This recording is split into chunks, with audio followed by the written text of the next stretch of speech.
hablaremos acerca de la fobia social y haremos un abordaje en función del análisis realizado a la película Ailey, mi amigo y yo. Las personas que presentan este tipo de fobia experimentan un miedo acusado o fuerte a situaciones sociales o actuaciones en público, que implican la interacción con personas que no están dentro de su núcleo familiar o personas desconocidas.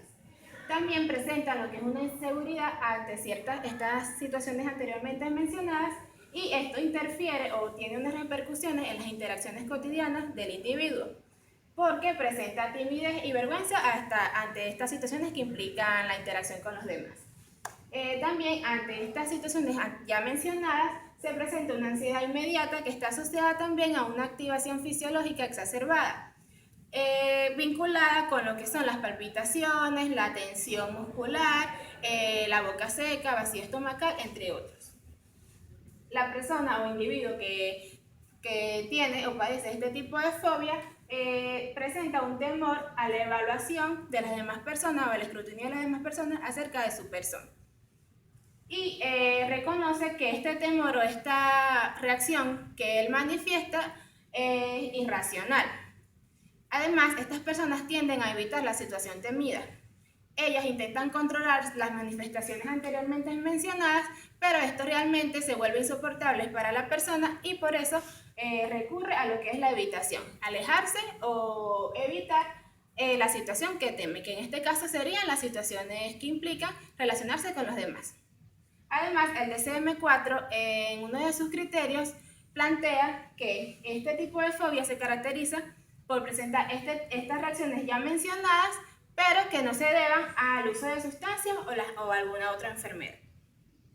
Al analizar la película Ailey, mi amigo y yo, se pudo determinar que algunas de las situaciones a las que el protagonista temía eran el uso de baños públicos, telefonear a personas que o eran desconocidas o tenían poco tiempo conociendo, iniciar y o mantener conversaciones con las demás personas, asistir a reuniones que implicaran la interacción con las demás, comer y o beber en público. Además también presentaba conductas de seguridad, pues manifestaba la necesidad de siempre salir acompañado de alguien, y que esta persona que la acompañara fuera una persona conocida.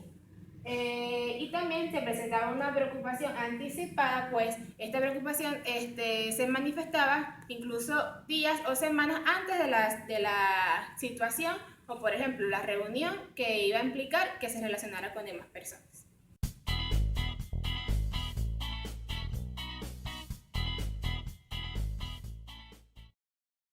Como pudo observarse en la película, se trata básicamente de un temor aprendido, en este caso de una fobia social. A continuación explicaremos las 4 formas en las que puede adquirirse una fobia, específicamente la fobia social presentada por el protagonista. En este caso y en primer lugar tenemos el condicionamiento directo, que básicamente se remite a los 2 factores de Morever. En este caso, se explicaría a través de la existencia de un estímulo incondicionado que naturalmente genera una reacción de miedo en el individuo. Este estímulo incondicionado se presenta por contiguidad temporal con un estímulo neutro, es decir, que no causa la respuesta incondicionada de miedo. En este caso, al asociarse estos 2 estímulos, el estímulo neutro adquiere la propiedad del estímulo incondicionado, generando la respuesta, en este caso, condicionada. Lo que dice Moeber básicamente es que la fobia se adquiere a través de este tipo de condicionamiento, que es de tipo respondiente, y que posteriormente se mantiene a través del refuerzo negativo de las conductas, es decir, a través de la evitación de lo que se refiere al estímulo condicionado que genera miedo. En segundo lugar está el aprendizaje vicario. Básicamente trata acerca de que una persona está en contacto con otra y esta otra persona generalmente expresa miedo o siente miedo ante determinadas situaciones, por lo que la primera persona tiende a imitar o modelar estas conductas de miedo y por tanto va adquiriendo la fobia a través precisamente de observar lo que la otra persona siente o hace ante determinados estímulos que han sido condicionados previamente a través del miedo. En tercer lugar, tenemos la transmisión de información. Básicamente se trata de que una persona, al igual que en la condición anterior, expresa estas sensaciones y estos pensamientos de miedo acerca de una determinada situación o estímulo. Por lo tanto, la otra persona va a tender a adoptar estos pensamientos y a sentir miedo porque la otra persona o porque ha aprendido que la otra persona también siente miedo ante esta situación.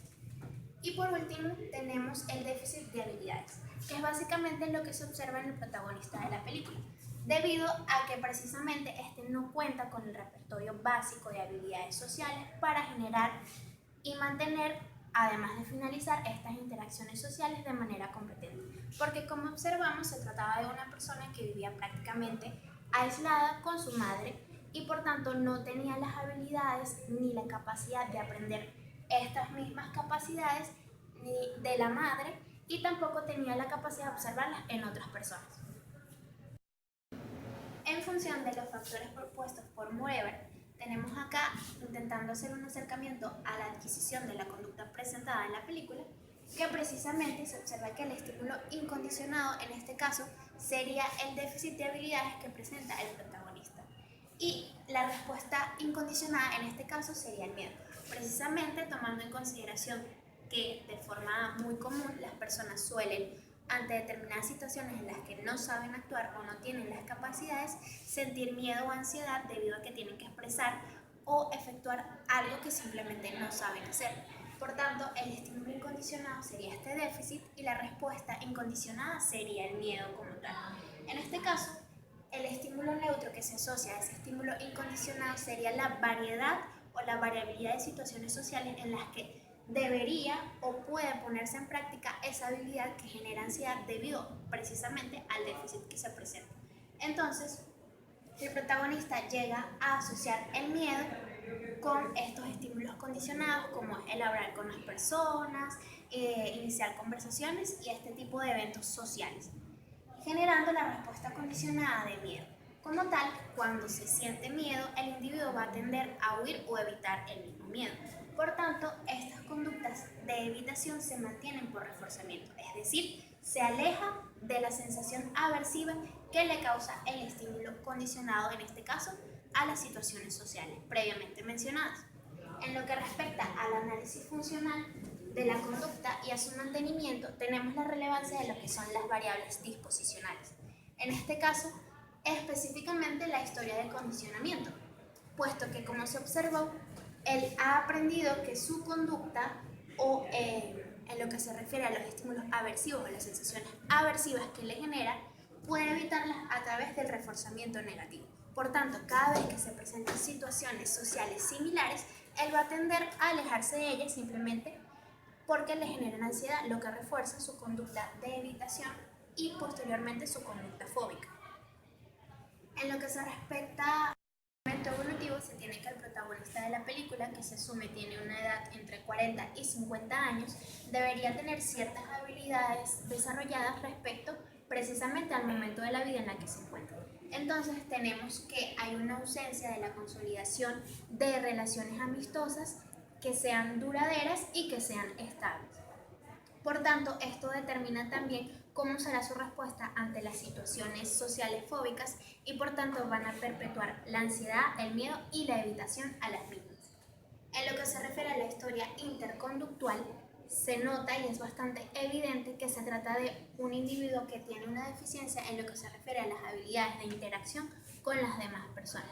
Por tanto, esto le genera dificultades para relacionarse, así como para la consolidación de otras habilidades que son precurrentes a las habilidades sociales. Igualmente, se ve que la tasa de estimulación reforzante en este caso es baja, debido precisamente a que se trata de una persona que vivía aislada y que únicamente tenía contacto con su madre, que era el familiar más cercano y la persona más cercana al mismo. De esta manera no tenía la suficiente interacción con estas situaciones sociales para que de esta forma pudieran ser reforzadas, porque como se sabe, básicamente las habilidades sociales son reforzadas socialmente por las interacciones que éstas producen. Igualmente, en lo que se refiere a la función de reforzamiento prioritario, se trata de un reforzamiento negativo, en tanto se evitan las situaciones fóbicas, y de igual manera se trata de un reforzamiento inmediato.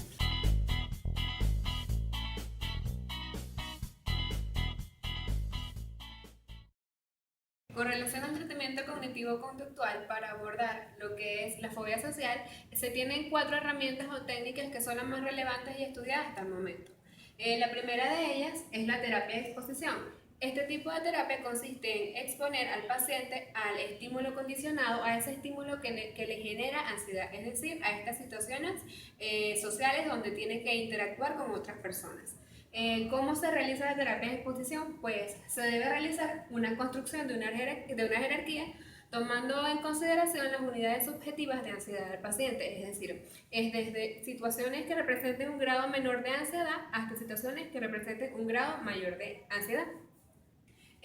La forma de este tipo de terapia se puede realizar de diversas maneras. Puede realizarse de manera imaginativa por medio de dramatizaciones de roles durante las sesiones terapéuticas o de forma en vivo. El tratamiento y la efectividad del tratamiento se ve aumentado cuando al exponer al paciente ante estas situaciones de ansiedad, todos sus síntomas se ven reducidos, ya que si esto llegase a suceder, se estaría habituando a esta situación y consecuentemente se estaría extinguiendo la conducta.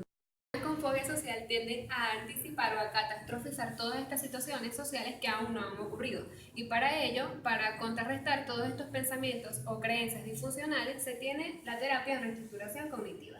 Con esta terapia se quiere primero identificar este tipo de pensamientos y evaluar, comprobar la veracidad de esto. Lo que se quiere a partir de este tipo de terapia es que la persona no vea este tipo de pensamientos automáticos como los verdaderos, sino que los pueda poner a comprobación, los pueda comprobar. Otra de las terapias que se tienen para llevar la fobia social es la relajación aplicada. Esta se utiliza mayormente para disminuir toda aquella actividad fisiológica como los temblores, las palpitaciones y todos aquellos síntomas que se vieron anteriormente. Y para desarrollar habilidades sociales en las personas con fobia social, que son, digamos, la característica más marcada de esta fobia, se tiene el entrenamiento en habilidades sociales. Habilidades sociales se puede realizar por medio de técnicas tales como el modelado, los roleplays en las sesiones terapéuticas, los ensayos conductuales y el entrenamiento en asertividad para de esta manera aumentar la probabilidad de que se den las interacciones sociales e interpersonales en estos pacientes.